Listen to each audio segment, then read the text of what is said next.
All right, I will do it. I've got no love for the fleet. And if Rake was one of them, my loyalties with him end. But, if I do this, you have to promise to spare the rest of the crew, and leave the supplies for New Homestead.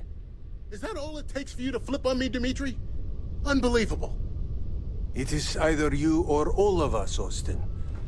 I am sorry. Cut the crap and just admit it. You're a coward. You know, I almost bought it. All that crap about helping people and making a difference. But at the end of the day, you're no different from the fleet. When push comes to shove, you only care about yourself.